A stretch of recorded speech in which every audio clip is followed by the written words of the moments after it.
democracies will languish without structural economic reforms. One of John Maynard Keynes's best-known quotes is also the most misused.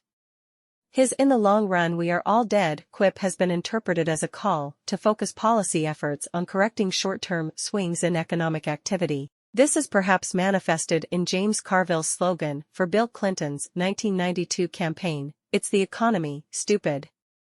That voter prosperity today outweighs future economic considerations is indeed a flaw of liberal democracies everywhere.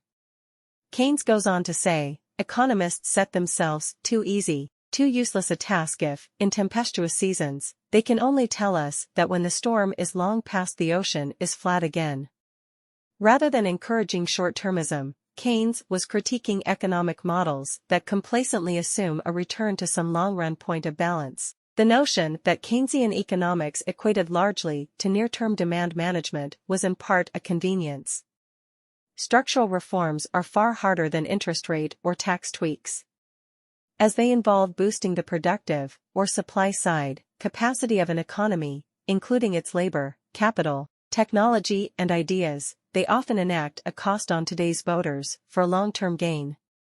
Those gains can be decades away, such as the benefits of investing in skills, education and research and development. They also rely on political commitment. Take planning reform. It is essential to spur the development of railways, homes and electricity pylons, but it irks homeowners. Outdated tax systems stifle growth and contribute to inequality, but changes involve upsetting one group to benefit another. Aging populations pile pressure on the state, yet nationwide protests greeted Emmanuel Macron's efforts to raise France's retirement age.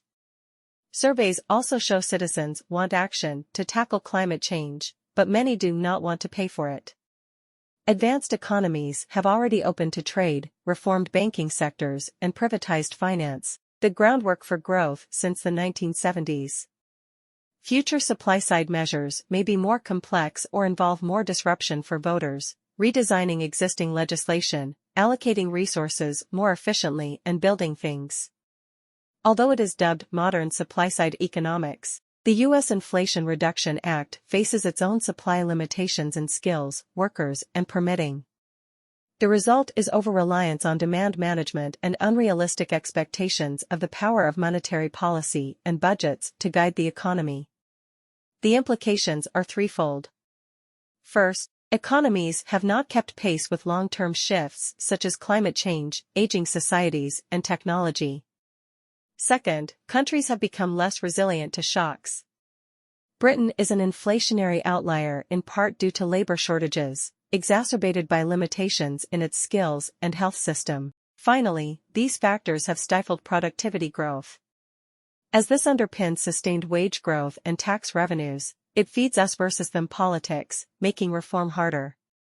The upshot is an erosion in underlying growth. The IMF recently forecast medium-term global growth to be at its weakest since 1990. A report published last week by Fitch Ratings shows that gross domestic product growth in major developed economies has slowed over the past decade compared with long-run historical averages, which suggests that growth potential is waning. So how can reform happen? Russell Jones looks at Britain's economic history in the tyranny of nostalgia.